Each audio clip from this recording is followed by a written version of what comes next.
राधे राधे कृष्ण कन्हैया, गोपाल प्यारो मुरली बजैया। जय श्री राधे, जय श्री राधे।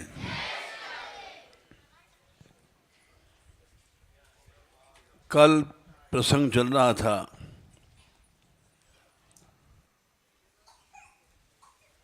ब्रज का प्रभाव घटा या ब्रजदेश घटा,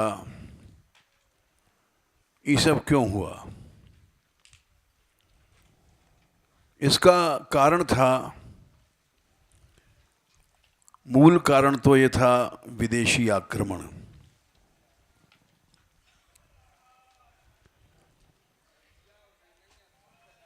और सूक्ष्म कारण है कि हम लोगों में जो सांप्रदायिकता है, राग द्वेष है, ये भी दोनों बातें एक साथ टकराई।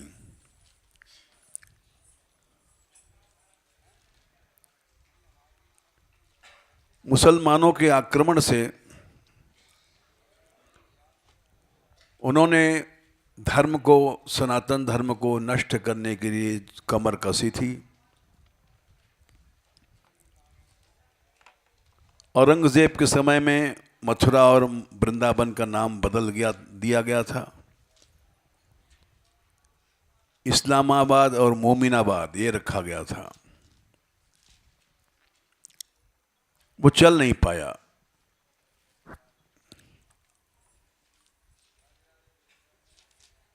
उसके डर से श्रीनाथ जी चले गए ब्रज से, क्योंकि वो उसका लक्ष्य था श्रीनाथ जी को तोड़ना, मूर्तियों को तोड़ना।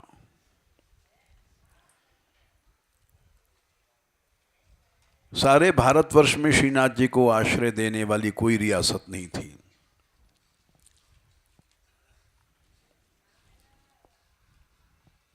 इसका इतिहास लोग भूल भाल गए हैं। जिस समय श्रीनाथ जी को लेकर चले थे गोविंदलाल गोस्वामी, छोड़ करके जतीपुरा, कि अब ब्रज से कहीं दूर ले जाएंगे इनको, यहां रोज लड़ाई होती थी। बरसाने तक पर हमला हुआ था। ये बात अगली पुस्तक में लिखी जाएगी, जो लिख रही है मुरली, प्रमाण के साथ दी जाएगी।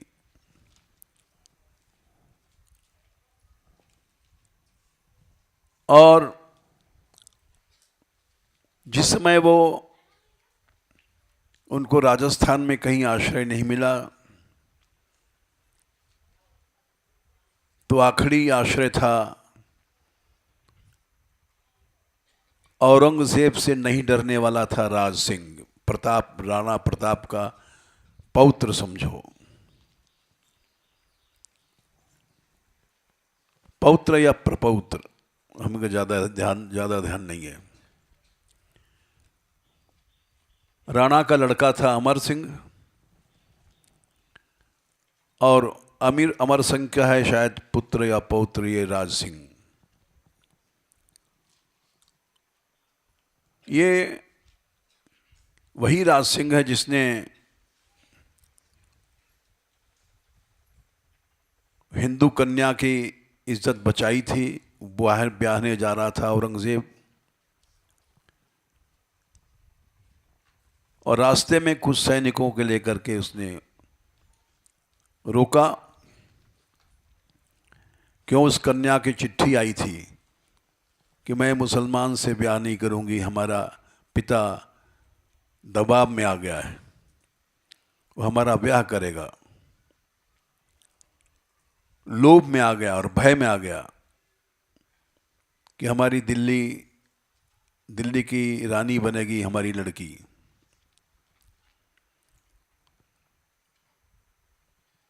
तो तुम हमारी रक्षा करो, नहीं तो मैं विष खा करके मर जाऊंगी।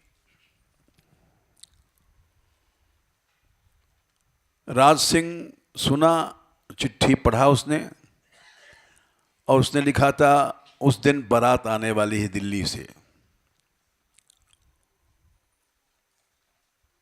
तुम रक्षा करो नहीं तो मैं मर जाऊंगी, मुसलमान नहीं बनूंगी।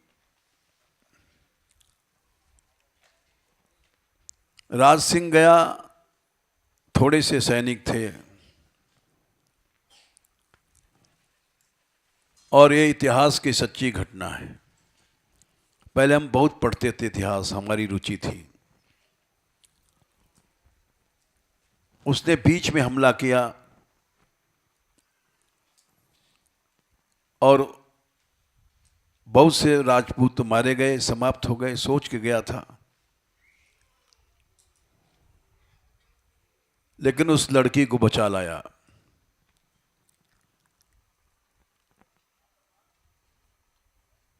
तो राज सिंह की बात सुन करके गोविंद स्वामी, जो श्रीनाथ जी के लिए घूम रहे थे, कोई हमको आश्रय दे दे भारतवर्ष में, औरंगजेब का लक्ष्य है तोड़ना, इसीलिए यहां से सब ठाकुर चले गए थे। गोविंद देव जी, गोपीनाथ जी, हरदेव जी, सब ठाकुर चले गए ब्रज के। ये सब यहीं थे। राधा रमन जी, ये सब ब्रज छोड़ के चले गए थे। जिस समय उदयपुर में पहुंचा श्रीनाथ जी का डोला, गोविंद स्वामी, गोविंद गोस्वामी सभा में खड़े भये और उन्होंने कहा कि श्रीनाथ जी महाराज को आश्रय कोई देने वाला भारतवर्ष में है? औरंगजेब का लक्ष्य बन चुका है। सभी सामंतों ने मुंह मोड़ लिया कि औरंगजेब से विरोध का मतलब फिर से लड़ाई दिन रात राजस्थान में शुरू हो जाएगी। उस समय एक राजमाता ने जो काम किया वो भारतवर्ष में कोई नहीं कर पाया। स्त्रियां राज दरबार में नहीं जाती थीं। राजमाता यानी राज सिंह की मां उस दिन दरबार में गई और आश्चर्य की घटना थी। उसने दरबार में खड़े होकर के कहा, अरे राज, प्रभु आए हैं, इनको तू क्या आश्रय देगा? इनका स्वागत कर, तेरे ऊपर कृपा हो गई है। हमारे दूध की लच्चा रख, तूने हमारा दूध पिया है, और जितने सामंत घबरा रहे हैं इनकी तरह मत घबराना। छत्राणी की ललकार सुनकर के, मां की ललकार सुनकर के बेटा खड़ा हुआ और दरबार में गोविंद लाल गोस्वामी से पूछा, आपके साथ कहाँ हैं श्रीनाथ जी? बोले हैं यहीं थोड़ी दूर पे, डोला रुका हुआ है, रथ रुका हुआ है, स्वागत है आपका, श्रीनाथ जी का स्वागत है। हमारा देश पवित्र हुआ, हमारी मां कह रही है आप ले आइए। तो नाथ द्वारा में श्रीनाथ जी रखे गए।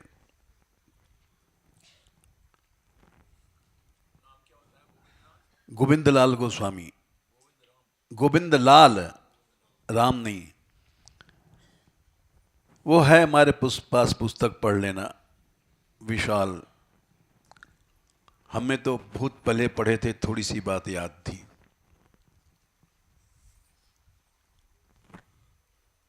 तो इसलिए ब्रज से सब ठाकुर चले गए।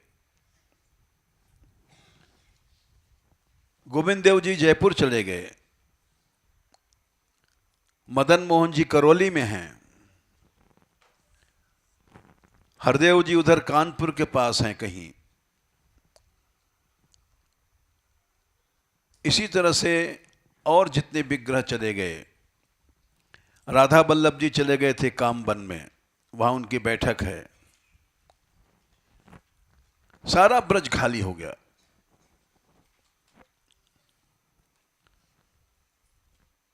और उन लोगों ने मेवात बनाया, कामवन के सभी गांवों को मुसलमान बना दिया। ये सब ब्रजवासी शुद्ध ब्रजवासी थे।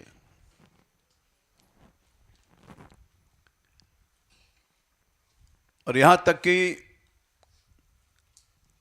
अभी करीब 2-3 महीने पहले हम लोग गए थे। कई महीने हो गया हुए होंगे हनुमान जी की जन्मभूमि में।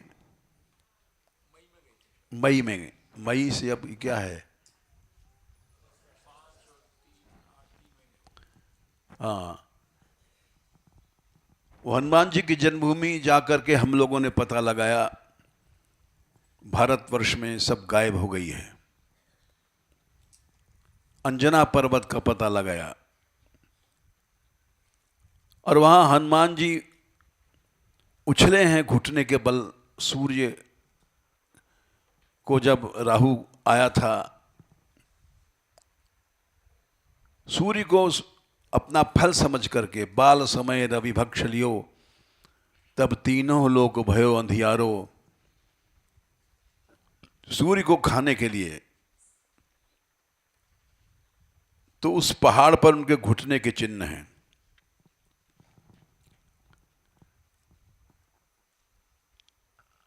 हम लोगों ने पढ़ा ब्रज भक्ति विलास में कि वहां अंजनी कुंड है। तो वहां गए और वहां बहुत सी बातें मिली, चिन्ह मिले। हनुमान जी उछले हैं, घुटने के चिन्ह मिले। और वहां भी मुसलमान पहुंचे और उन्होंने जो ऊपर स्थल था उसको मजार बनाया मुसलमानी। वो हम लोग गए थे। अब वो सब इस पुस्तक में लिखी जाएगी दूसरे खंड में। तो 50 गांव उन्होंने मुसलमान बनाए। ये सब ब्रज था। तो पहला कारण तो यह है विदेशी आक्रमण। दूसरा कारण था सांप्रदायिक संकीर्णता।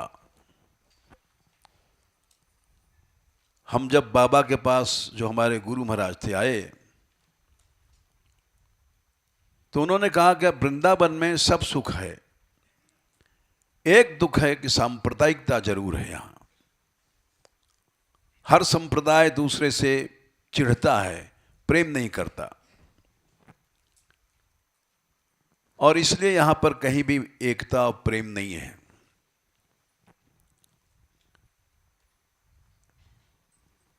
उसको हमने अनुभव किया। जैसे कृष्ण भक्ति के 2 प्रसिद्ध संप्रदाय हैं, वल्लभ कुल और गौड़ीय चैतन्य महाप्रभु। इन दोनों में भी बड़ा भारी द्वेष है।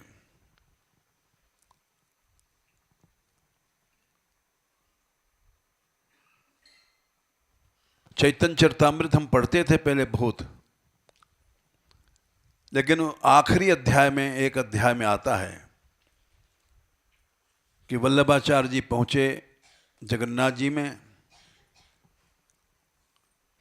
और उन्होंने अपनी सुबोधनी टीका रखी वहां,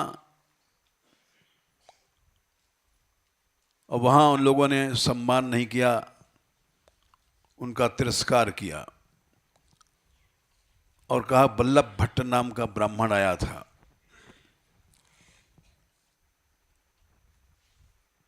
तो ये बात हमको उसी दिन से हम समझ गए कि बाबा की बात सही है। सांप्रदायिकता द्वेष सब जगह है, चाहे कोई गौड़ी हो चाहे वल्लभ कुली हो। वृंदावन वाले बहुत चिढ़ते थे क्योंकि परकिया श्री जी में जो गाई गई है इनको बुरी लगती थी,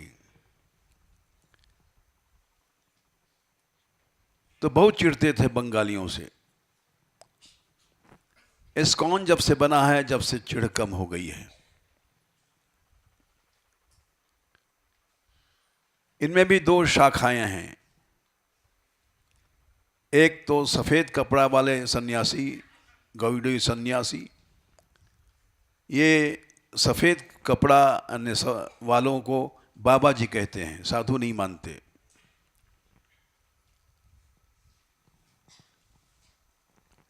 और ये लोग असली गौड़ी अपने को मानते हैं। भेद है इनमें दो, सफेद कपड़ा लाल कपड़ा, ये भेद सब जगह है। और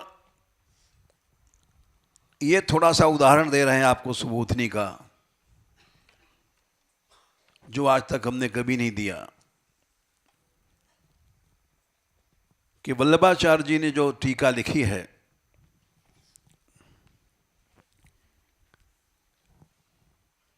वो अद्भुत है, रसमयी है।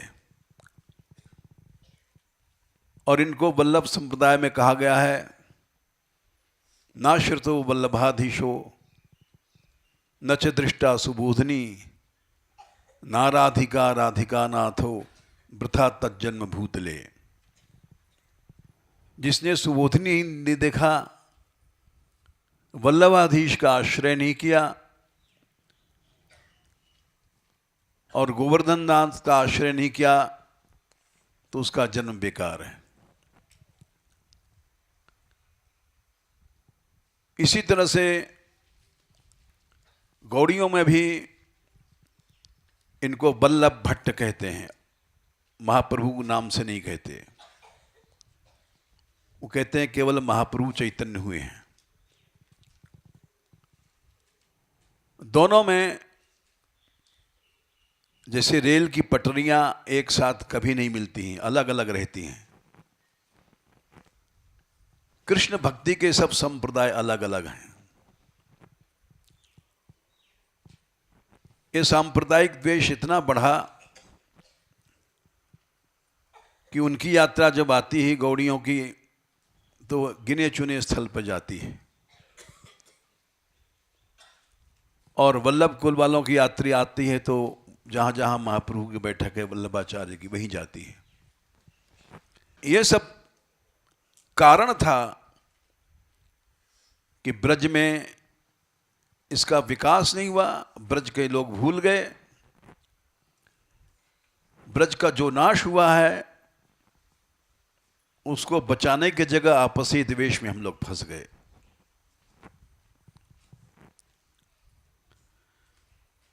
इस परिस्थिति का सामना हमको भी करना पड़ा, यद्यप हम इनसे अलग थे। क्यों अलग थे? क्योंकि हमारे बाबा ने कहा था, इस सांप्रदायिक द्वेष से तुम दूर रहना।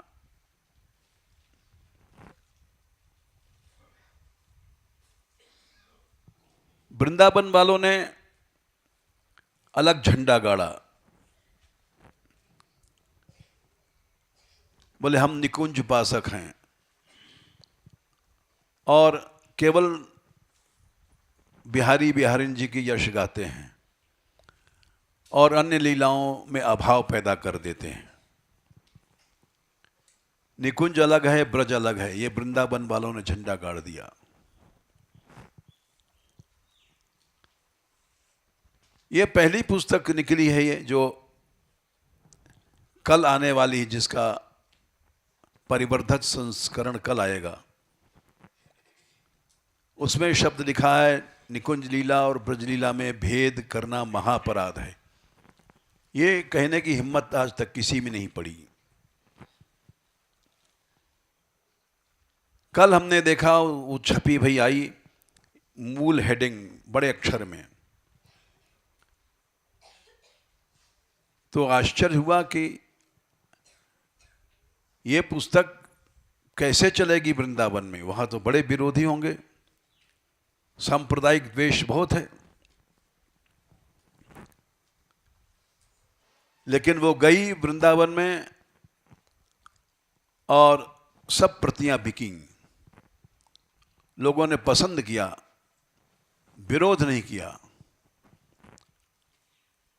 और उसमें कमी यही थी कि नक्शा नहीं छप पाया 84 को उसका, ब्रज का। क्यों आज तक कोई नक्शा नहीं बन पाया? किया लोगों ने कोशिश, लेकिन सफल नहीं रहा। क्योंकि अगर एक संप्रदाय निकालता है तो दूसरा उससे चिढ़ेगा।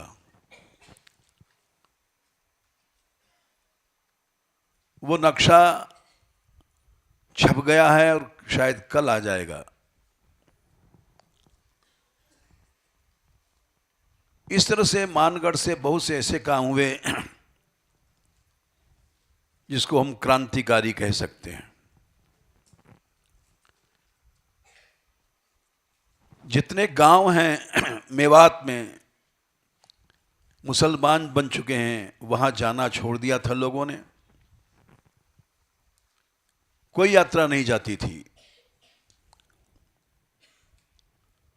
राधा रानी यात्रा जब पहली बार पहुंची उन गांवों में, तो लोगों ने आलोचना किया, कुछ लोगों ने विरोध भी किया, लेकिन उस विरोध से मान मंदिर नहीं घबराया। और वो अब दूसरा खंड निकलने वाला है, उसका प्रमाण देंगे हम। ऐसा नहीं प्रमाण नहीं है, बिना अपने आप मन नहीं कर, अपने आप नहीं छाप सकते। पुराणों से, शास्त्रों से प्रमाण दे करके दूसरा खंड बन रहा है। और कोई भगवान की कृपा है, ये लिखती है। पहले भी प्रथम खंड के उद्घाटन में हमने कहा था, भाई ये पढ़ी लिखी नहीं है मुरली, सबके बीच में कहा था, सभा के बीच में। हमारी इस बात का खंडन किया था गुरु शरणानंद जी ने। उद्घाटन में जो लोग संत आए थे, वहीं सभा में हमारा खंडन किया। बोले हनुमान जी कौन से पढ़े थे?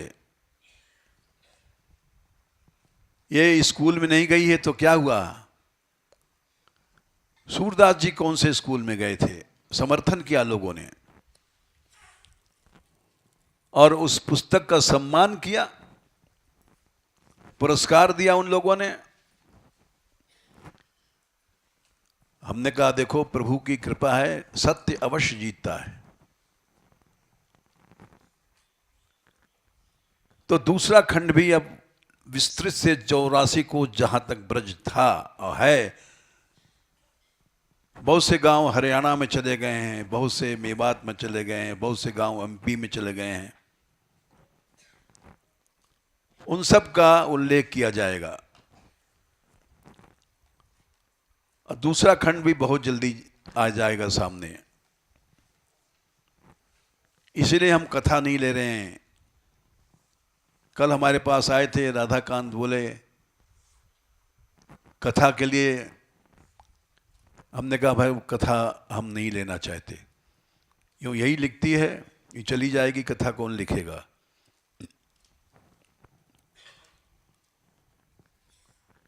हम चाहते हैं कि वो एक बार हमारे सामने छप जाए, क्योंकि हम एक बार मर गए थे, जीवन दान मिला, उसी से पुस्तक बनी, प्रथम खंड बना। हम सहायता देते हैं इसको। दूसरा खंड भी हम चाहते हैं हमारे सामने छप जाए। किसी संप्रदाय वालों का ध्यान नहीं है, सब जगह संकीर्णता है। इसलिए ब्रज के नाश का कारण था विदेशी शासन, और दूसरा कारण था हम लोगों में संकीर्णता, आपसी फूट।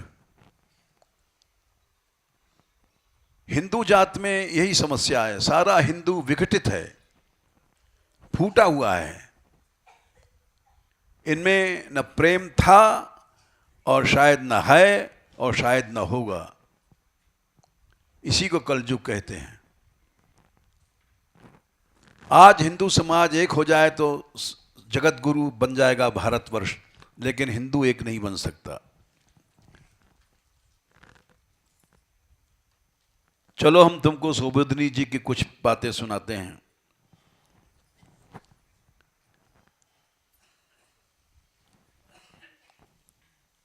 युगल गीत का एक उदाहरण दे रहे हैं।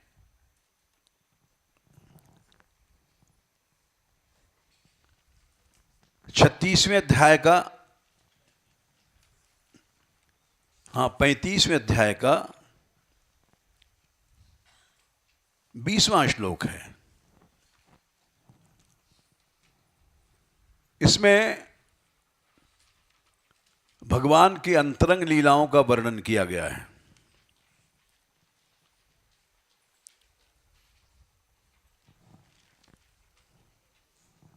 पहले साधारण हिंदी अर्थ समझ लो।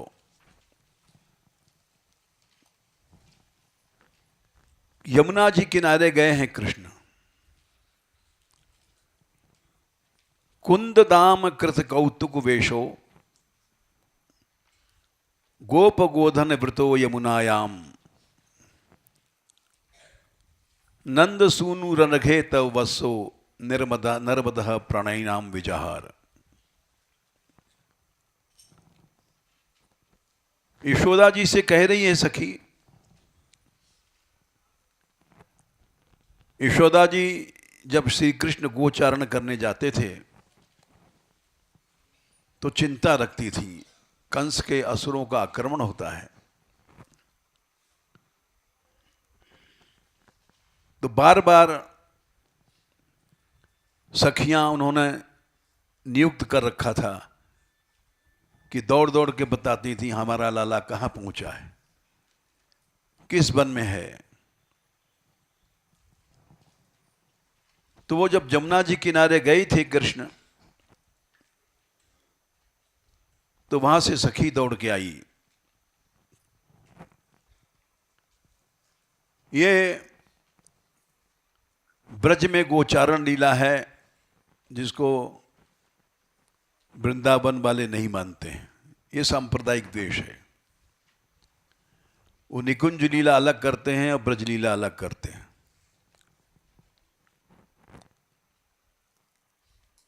और हमारी जब यात्रा चली तो यहां भी झगड़ा हुआ। हम लोग जुगल मंत्र करते हैं, कोई द्वेष नहीं है। जुगल मंत्र करो चाहे महामंत्र करो, दोनों एक ही हैं, एक ही अर्थ है दोनों का। ये जीव गोस्वामी जी आदि ने अर्थ किया है, सर्वचेतो हरः कृष्ण तस्य चेतो हरत्यसौ, वैदग्धी सार विस्ता हरा राधा मतो मता। अनंत जीवों को चित्त हरण करने वाले हरि और उनके भी चित्त को चुराने वाली राधा, उनका नाम है हरा। हरा का बनता है संबोधन हरे। हरे राम मने राधे श्याम, राम मने कृष्ण। राधे कृष्ण कृष्ण कृष्ण राधे राधे, राधे श्याम श्याम श्याम राधे राधे। यही अर्थ है महामंत्र का। हरे कृष्ण कृष्ण कृष्ण हरे हरे, हरे राम राम राम हरे हरे। अर्थ तो करते हैं, लेकिन जब पहली बार यात्रा उठी थी तो इस्कॉन मंदिर में यात्रा पहुंची थी। इस्कॉन मंदिर में तुरंत दौड़ करके लोग आए और ये नरसिंहदास जी उस समय थे पहली यात्रा में। इनको रोका, लिख के लाया महामंत्र बोलो। ये अड़ गए कि नहीं, हम तो जुगल मंत्र चल रहे हैं। तो हमने इनसे कहा भाई महामंत्र कर लो, कोई बात नहीं। ये जिस रास्ते पे जा रहे हैं उस रास्ते पे हमको नहीं जाना है। खैर वहां से चले आए। ये झगड़ा बहुतों में था। हमने कहा हमारे यहां झगड़ा नहीं रहेगा, तुम भी करो तुम भी करो, नामापराध में नहीं फंसेंगे हम। भगवान नाम में भेद करना नामापराध है। भाषण देते हैं सब लेकिन करते नामापराध हैं।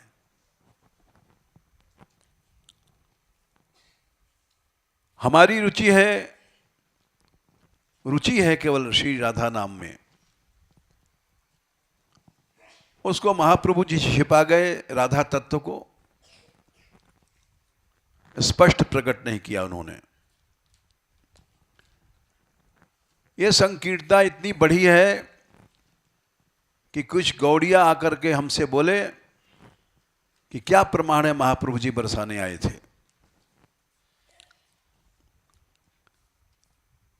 किस ग्रंथ में आपने देखा, प्रमाण दीजिए। अब बताओ, बरसाने से द्वेष? हमने कहा भाई प्रमाण तो यही है, चैतन्य चरितामृत। बोले कैसे? हमने काम बन आए थे महाप्रभु जी? बोले हाँ आए थे। काम बन से होते भय इधर खदिर बन गए? बोले हाँ गए थे। नंदगांव गए थे? बोले हाँ गए थे। तो हमने क्या हवाई जहाज से उड़े थे क्या? काम बन से कोई जाएगा खदिर बन या नंदगांव तो रास्ते में बरसाना जरूर पड़ेगा। तो क्या हेलीकॉप्टर था उस जमाने में? तुम खुद सोचो, तुम्हारे मन में जो भेद है वो भेद तुम आरोपित करते हो महाप्रभु पर। तो आए बाएं लगाते रहे। हमने कहा सैकड़ों जगह रूप गोस्वामी जी ने बृषभान की पुत्री माना है, और शास्त्र कहता है बृषभान जी की राजधानी बरसाना था। तो ये सब संकीर्णताएं इतनी ज्यादा बढ़ी हुई हैं कि इसको दूर नहीं की जा सकती। खैर, तो यहां पर कुंददाम के फूलों की माला बनाई हुई श्याम सुंदर गोप गोधन गायों से और ग्वारियों से घिरे हुए जमुना जी में, हे अनघे हे निष्पाप यशोदे, तुम्हारा जो लड़का है नर्मदा मन परिहास करता हुआ विजहार जमुना जी में क्रीड़ा कर रहा है। अब इसकी सभी आचार्यों ने टीका किया है। जीव गोस्वामी जी ने किया है, विश्वनाथ चक्रवर्ती ने किया है, ये सब गौड़ी आचार्य हैं। श्रीधर स्वामी तो केवल थोड़ा सा लिखते हैं। जीव गोस्वामी जी ने वैष्णव तोषणी में लिखा है कि तुलस्या मालया पत्रादि निर्मितया सदा, तुलसी की माला से भगवान सुशोभित हैं, भौरा गायन कर रहे हैं, और भौरों के गान को सुन करके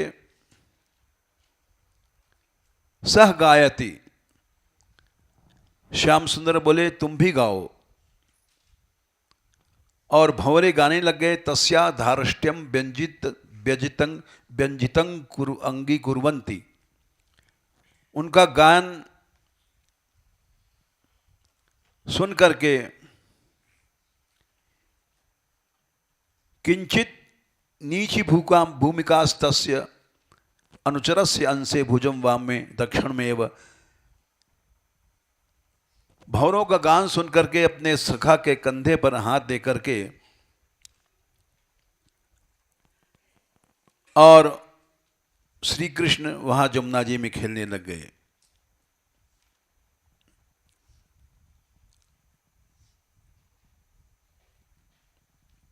ये लिखा है इन्होंने।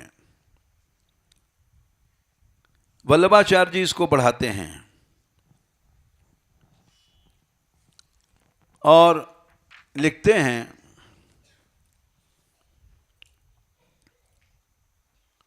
गोपई सल जल क्रीडाम गवाम प्रक्षालनादि सर्वत्रोद्वेग शांतर्थ्यम वेणुनादः सहकारी तदानीम अनलंकृतत्वाम आशंक्य अलंकारम आ। यमुना में नहा रहे हैं, कोई गहना नहीं होंगे, इसलिए आशंका करके उत्तर दे रहे हैं, कुंददामेति वस्त्राभरणाद्यलंकारा भविष्यन्ति। कपड़े होंगे, अलंकार गहने होंगे सोने के, इस आशंका को कहते हुए उत्तर दे रहे हैं, पुष्पालंकारा, फूलों के गहने होंगे। बोले नहीं, फूलों के गहने तो हैं। कुंद दाम का गहना, कुंद फूल होता है सफेद रंग का, जिसके दांतों से उपमा दी जाती है। कौतुक वेश का अर्थ कर रहे हैं, हास्य रस पैदा कर रहे हैं श्याम सुंदर। अब यहां प्राकृत लीला करने लगे हैं श्याम सुंदर, जो किसी आचार्य ने नहीं लिखा है। प्राकृत लीला ये सूरदास जी ने भी गाई है। सूरदास जी ने एक बार जो लीला श्रृंगार श्रीनाथ जी का होता था, श्रीनाथ जी भी झगड़ा है। वो कहते हैं हमारे गोपाल जी, कहते हैं हमारे गोपाल जी, बड़ा लंबा झगड़ा है सांप्रदायिक। और वो अपना नाम श्रीनाथ जी रखते हैं, ये गोपाल जी कहते हैं। दोनों में एकता नहीं थी, न है न होगी। उस जमाने में एकता थी। जब विट्ठलनाथ जी मथुरा में आए हैं श्रीनाथ जी की सेवा में, तो इस बात को स्वीकार करते हैं चैतन्य चरितामृतकार भी, कि वहाँ उस समय रूप गोस्वामी गए थे। सब जितने वैष्णव विट्ठलनाथ जी के यहाँ गए थे।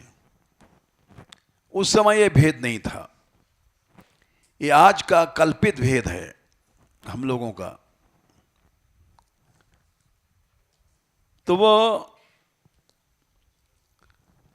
श्रीनाथ जी का श्रृंगार गोसाई जी ने एक बार फूलों से किया, और देखें क्या गाएंगे। सूरदास जी की दिव्य दृष्टि थी, उन्होंने देखा दिव्य नेत्रों से कि आज श्रीनाथ जी में कोई कपड़ा नहीं है, कोई गहना नहीं है, केवल कमल के फूलों की माला है, कमल के फूलों की लंगोटी है, कमल के फूलों का पर्दिनी है, कमल के फूलों का झंगा है, कोई वस्त्र नहीं है। तो हंस गए, जान गए कि हमारी परीक्षा के लिए ये किया गया है। वो तो महापुरुष थे, उन्होंने बीणा लिया और गाया, देखे माई हरिजू नंगम नंगा। अरे आज पहली बार हमने देखा कृष्ण नंगे हैं। जलसुत भूषण अंग विराजत, जलसुत मने कमल, पानी का बेटा कमल, कमल के ही भूषण है सब जगह। और आखिर में आता है अंग अंग कोटि अनंगा, सभी अंग इतने सुंदर हैं, करोड़ों अनंग, कामदेव भी कुछ नहीं है नंगे। लेकिन दधिसुत खात हसत, मक्खन खा रहे हैं और गोपियां किलकारी कर रही हैं। तो वही यहां लिखते हैं कि श्री कृष्ण हास्य रस उत्पद्यते, सब सखा हंसें, तथैव निर्मीयते, यानी प्राकृत लीला कहते हैं एकदम नंगे हैं श्री कृष्ण।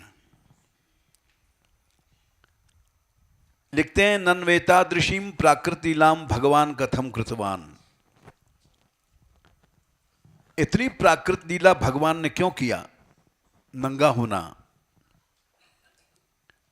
इत्याशंक्यम आहु, इस आशंका से उत्तर है नंद सूनु। लीला नंद पुत्रो भवति तथैव लीला प्राकृत लीलाम अपि संपादयति। ये प्राकृत लीला करने के लिए भगवान नंद पुत्र बने हैं। वैकुंठनाथ नहीं है कि वहाँ ईश्वर लीला है, मर्यादा है, ऐश्वर्य में मर्यादा होती है। तो ये नंद पुत्र इसलिए भगवान नंद के बेटा बने। और विश्वासार्थम तव च वत्सो जाता, तुम्हारे लड़का बने। अनेन त्वं गोरूपेति सर्वगुत रसान भगित्वम सूचितम। जैसे उलूखल बंध लीला में तुमने शंका किया वैसे मत करना। ये वल्लभाचार्य जी कहते हैं स्निग्धा भवन्ति तैथैव लीलाम करोति। जहां जैसा परकर होता है वहां वैसा भगवान लीला करते हैं। वहां ऐसे ग्वाल बाल थे जो कभी अभाव नहीं कर सकते, जूठन खा रहे हैं तब भी ब्रह्मा को अभाव हो गया, उनको अभाव नहीं हुआ।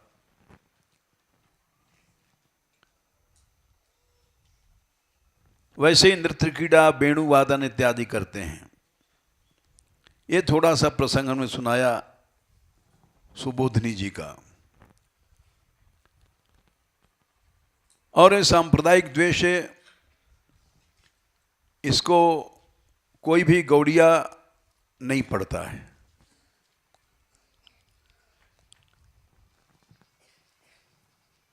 और यहां तक कि बोले इसका पाठ भी नहीं किया गया, किसी ने देखा भी नहीं वहां जब जगन्नाथ जी गए थे। वल्लभ भट्ट ये शब्द लिखा है। उस दिन से हम समझ गए कि सांप्रदायिक द्वेष सब जगह है, उत्था है और होगा। आज भी श्रीनाथ जी में ज्यादातर बल्लभ कुलिया जाते हैं, गौड़िया लोग नहीं जाते हैं।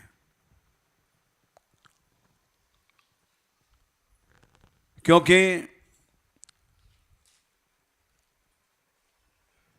कला हुआ था आपस में और कृष्णदास अधिकारी ने वहां से निकाले गए थे। बड़ी लंबी कथा है। वो सारी कथा थोड़ी देर में नहीं कह सकते हैं। लेकिन सांप्रदायिक जो भेद है ये सर्वत्र है। हमारे यहां जब यात्रा चली तो हमने कहा भाई ये भेद हम लोग नहीं करेंगे। जो महामंत्र करता है उसको रोकना नहीं, रोकना अपराध है। जो जुगल मंत्र करता है उसको मत रोकना, रोकना अपराध है। अपनी रुचि है करने दो। जहां भेद जरा सा आएगा तो नामापराध हो जाएगा। नामापराध में भाषण देते हैं लेकिन सब करते नामापराध हैं। वैष्णव में भेद करना अपराध है। लीला लीला में भेद करना नामापराध है। यद्यपि उसमें हेडिंग दिया है कि निकुंज और धाम लीला में भेद करना नामापराध है, लेकिन हेतु नहीं दिया। हेतु देना चाहिए कि लीला लीला में भेद करने की दृष्टि से अपराध है। इससे क्या होता है, ब्रज लीला में अभाव पैदा हो जाता है। और सभी लीलाएं भगवान की दिव्य हैं। जन्म कर्म च में दिव्यम, कर्म माने सभी लीलाएं हमारी दिव्य हैं।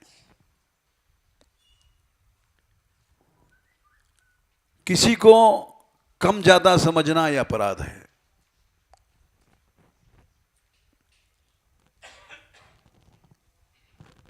किंतु इसने हिम्मत किया, लिखा, छपा और दूसरे खंड में और इसका विस्तार किया जाएगा। ये कल हमने विषय उठाया था कि ब्रज का ह्रास क्यों हुआ। पहला कारण विदेशी था, आक्रमण। दूसरा सांप्रदायिक संकीर्णताएं। संकीर्णताएं इतनी हैं यहां कि ब्रज में अनेक गौशालाएं हैं, सभी गो भक्त बनते हैं, लेकिन जब गायें कटने के लिए जाती हैं और उनको बचाने के लिए लोग आते हैं तो गायों को स्वीकार नहीं करते। हमारे यहाँ भी परसों नरसों में 2 ट्रक गायें आए हैं। ये 25,000 गायें कैसे बनी हैं, हमने खरीदा नहीं है। ये केवल जो कटने जा रही थी उनको बचाए के लाए तो उनको लिया गया। और जो ट्रक आते हैं वो लौट के आते हैं सब गौशालाओं से, बोले मना कर देते हैं। हमारे यहाँ लोग आते हैं, कहते हैं आपके यहाँ सेवा नहीं होती है। कुछ साधु आए थे अभी कुछ दिन पहले, बोले आपके यहाँ पंखा नहीं है, एसी नहीं है, आपके यहाँ क्या सेवा हो गई, कुछ नहीं होती है। हमने कहा ठीक है, इनको उत्तर मत दो। हमारे यहाँ यही सेवा बहुत है कि हम किसी गाय को लौटालते नहीं हैं। 1 ट्रक लाओ, 2 ट्रक लाओ, 4 ट्रक लाओ, सबको कम से कम भोजन मिलेगा, मरेंगी नहीं, कटेंगी नहीं। यही सेवा हमारी बहुत है। हम हर गाय को एसी या पंखा नहीं दे सकते। ऐसा नहीं कि हमारे पास पैसा जमा है हम जोड़ते हैं। तुम तो चंदा करते हो, तमाम मांगते हो। हमारी गौशाला कहीं मांगने नहीं गई, कहीं चंदा करने नहीं गई, प्रभु चला रहा है। 8 लाख रुपए रोज का खर्च है। ये कौन दे रहा है? ये प्रभु दे रहा है। तुम लोगों के पास तो बहुत जगह जाते हो, चंदा लाते हो, ऐलान करते हो। हमारे यहां कोई नहीं जाता है व्यक्ति मांगने।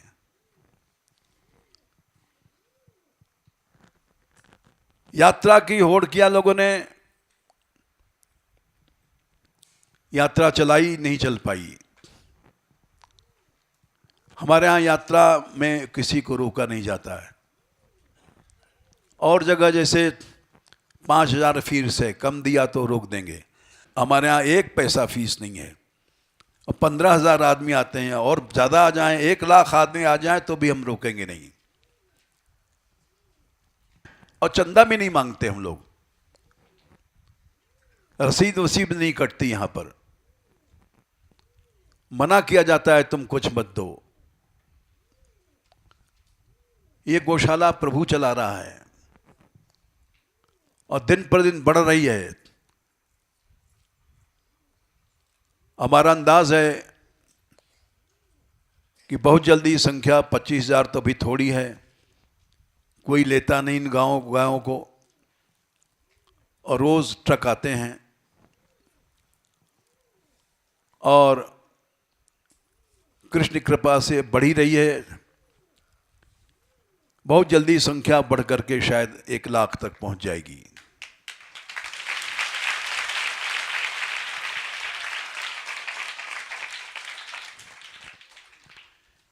इसी तरह से ये गुरुकुल है।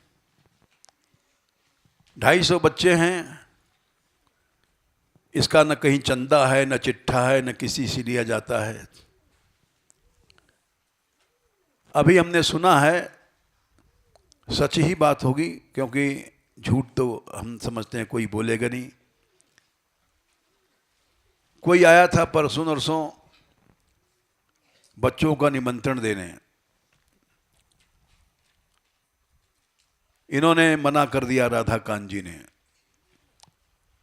कि हमारे यहाँ के बच्चे कहीं भोजन करने नहीं जाते। हमारे यहाँ के कोई साधु नहीं जाते भोजन करने, कोई बच्चे नहीं जाते, लड़कियां नहीं जाती, लेकिन प्रभु चला रहा है। न कोई बंधन है, न क्षेत्र है, न कहीं से कोई लेना है न देना है। तो सुना बुलाने वाले रोने लग गए कि हमारा यज्ञ सफल नहीं होगा। सबके सामने इसलिए कर रहे हैं कि अगर मेरी बात गलत हो तो बताओ। तो उनके आग्रह पर गए और सुना था शायद 27 गांव के बच्चे आए थे। क्या ये सही है? हैं? 27 स्कूल के बच्चे आए थे। हैं? 5,500 अच्छा।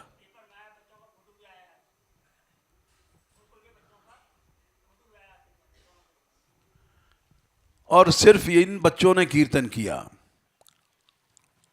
और इन बच्चों ने नृत्य किया और कराने वाले भी नाचने लग गए। सुना, हमने तो खैर गए नहीं, जाते नहीं हैं,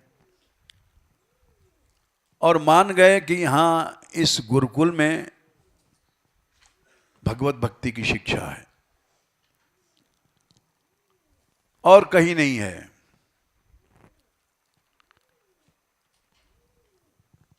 इसी तरह से प्रारंभ में विरोध हुआ था जब लड़कियों का,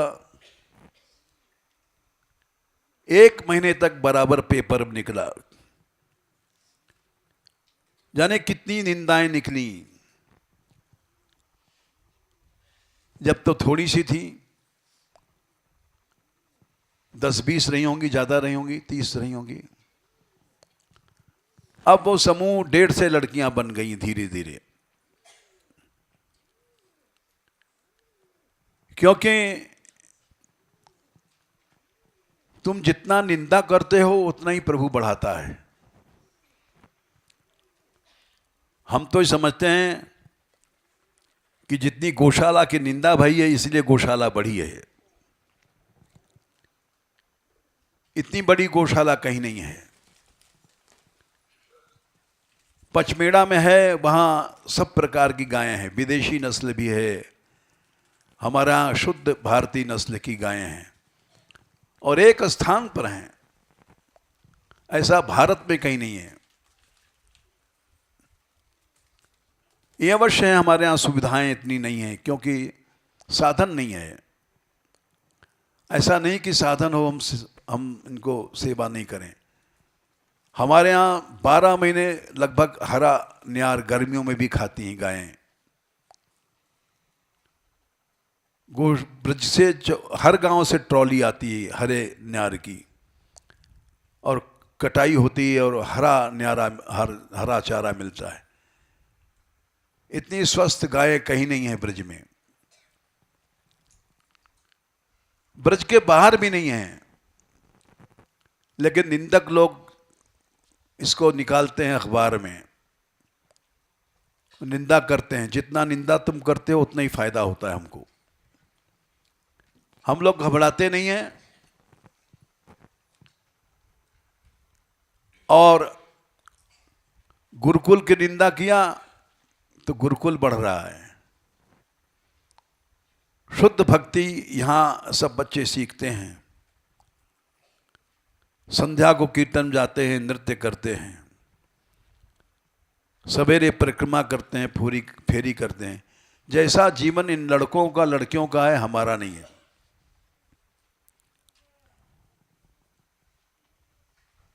सवेरे भी अब तो सुनते हैं संध्या को भी फेरी चलने लग गई है। दिन रात आराधना कर रहे हैं,